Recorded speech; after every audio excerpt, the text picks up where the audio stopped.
Hey guys, this is Clinton Jeff from UnleashThePhones.com and this is my review of the Microsoft Lumia 640 XL.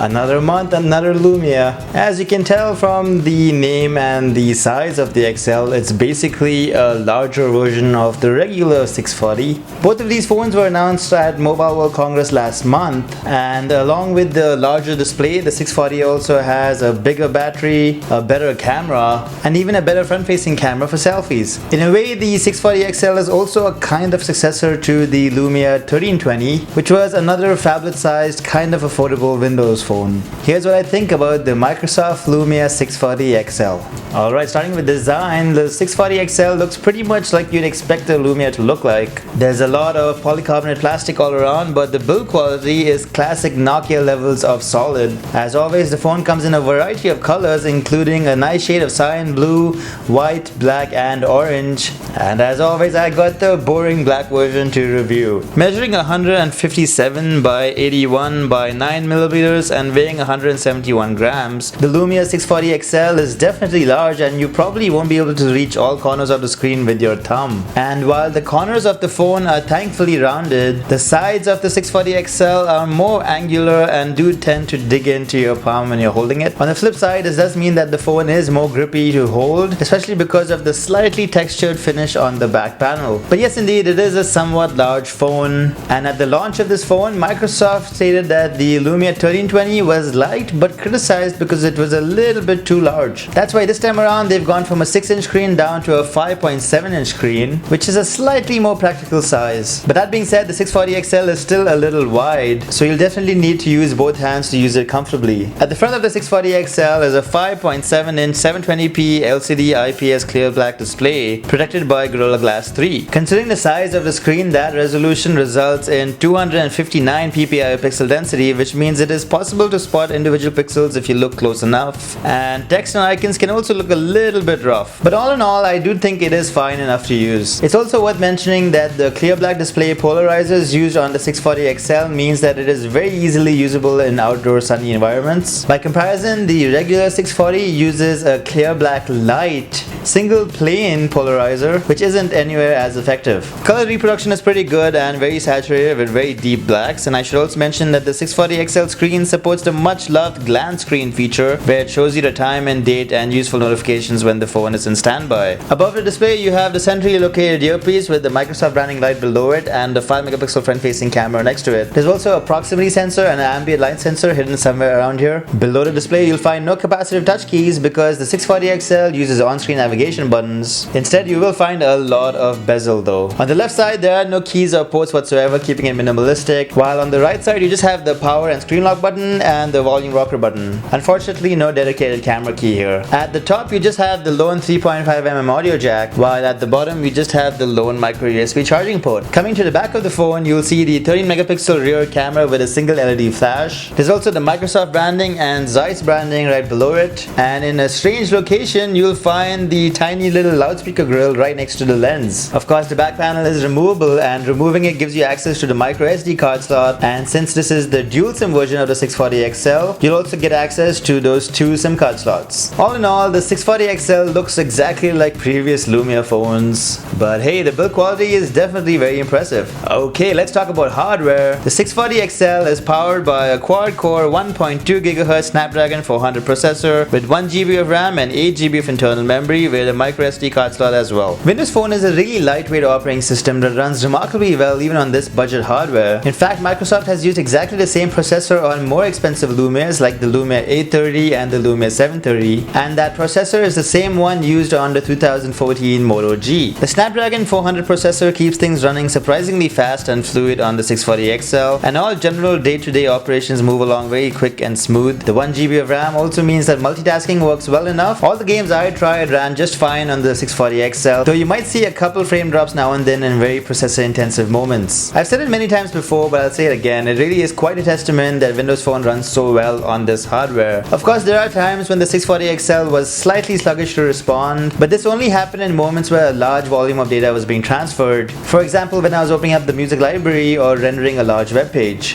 The 640XL will definitely not win any benchmark contests, but what you get is a very acceptable level of performance that makes this a very fun phone to use. That being said, out of that 8 GB of internal memory, only about 3.1 GB is available to use. That is not much storage space, but thankfully there is a micro SD card slot as well. In terms of connectivity, the 640XL supports 4G LTE depending on which region you're in. There's also support for 3G, Wi-Fi, Bluetooth 4.0, GPS, and there's even NFC. There's no wireless charging, but that really isn't a big deal. As I mentioned earlier, I have the dual SIM 640XL to check out, which allows you to use 2 SIM cards at the same time. Windows Phone actually implements dual SIM really well, but if you want more information about this, you can check out my Lumia 630 dual SIM review. Alright, let's talk about software. The Microsoft Lumia 640XL runs Windows Phone 8.1 Update 2. I've already spoken about Windows Phone 8.1 plenty of times before, and it's mostly exactly the same experience here on the 640XL. You have your usual start screen full of live tiles that animate, and you can basically pin almost anything to the start screen. And if you want to see your list of apps, you just swipe to the side where you'll see all of your apps arranged alphabetically. And of course, there also is a drop-down notification panel where you can check your notifications and a quick list of toggles at the top. You can even see battery percentage in the drop-down as well, which is very handy. As if that wasn't enough, there's also separate volume controls for media as well, and you can even set a background to the start tiles in case you want to. And then there's also Microsoft's voice assistant called Cortana, which is very handy and comes in very useful. Unfortunately, Cortana is only available in the US and a couple other select regions, though that being said, it is very easy to enable Cortana. So apart from that, it really is the same old Windows Phone that we've seen for the last couple of months. But that being said, Windows Phone 8.1 Update 2 brings along a couple new things. For example, the settings menu is much better organized right now, so it's much easier to find a certain setting that you were looking for. And if that wasn't enough, you can also now pin almost any setting to your start screen, which is very handy. And my personal favorite feature is that now you can double tap the navigation bar to screen lock the phone. Of course, along with this, there's also a couple under the hood improvements as well. Apart from that, there's the usual bunch of Microsoft services, including Microsoft's entire Office suite, in case you're a big fan of Word and Excel and PowerPoint. There's also a couple Lumia specific apps such as the Lumia Selfie app, Lumia Moments, Lumia Storyteller, and there's also here maps with voice turn-by-turn navigation. In addition to the double tap to lock, there's also double tap to wake.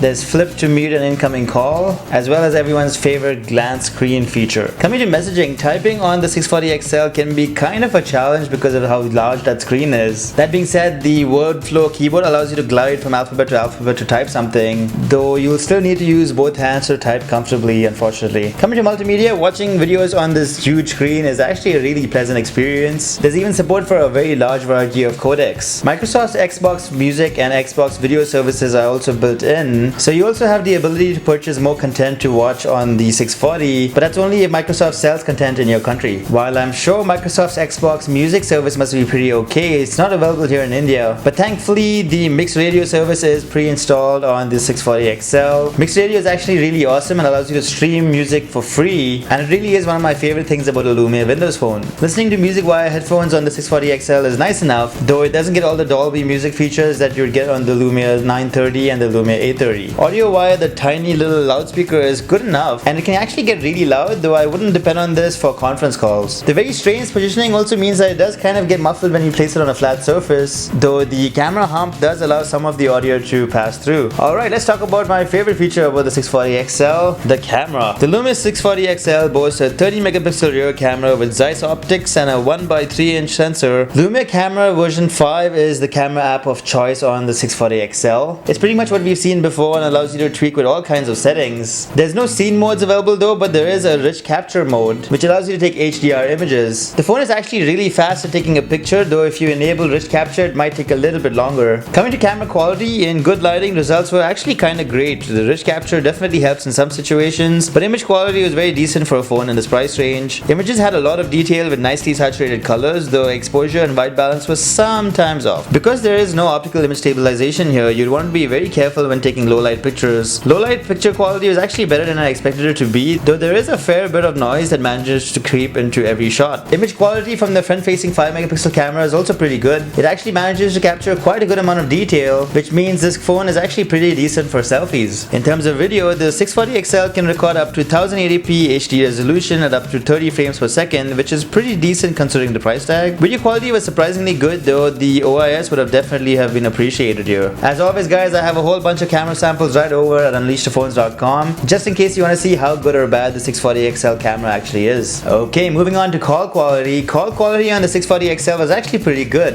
Voices came in loud and clear, and I had no problems with network reception either. That being said, the loudspeaker on the back is decent, but not really that great for phone calls. Okay, let's move on to battery life. The Lumia 640 XL is powered by a 3000 mAh battery, which is slightly less than the 3400 mAh battery powering the 1320. As such, battery life is pretty good, but it's not great, and you'll definitely want to charge this thing up every night. On light to moderate usage, I managed to get about a day and a half worth of battery life out of the 640 XL. Even on a very busy day, you'll probably be able to get back home with some battery percentage left on this phone. Alright, to conclude, the Lumia 640 XL is a nice enough phone by itself. It has a really nice screen, great build quality, and a pretty good camera for the price tag. But that being said, it is priced higher than the 2014 Moto G, which boasts almost exactly the same specs, which means you're gonna have to choose between Android on similar hardware or a Windows phone with a better camera. Then there's also the Xiaomi Redmi 2, which costs less than half the price of the 640 XL, but offers almost exactly the same hardware. Even just among Windows phones, I feel like the Lumia 730 is a way better value for money phone. It offers almost exactly the same hardware as the 640 XL for a slightly cheaper price tag. Though of course in the 640 XL's case, you do have a much larger screen.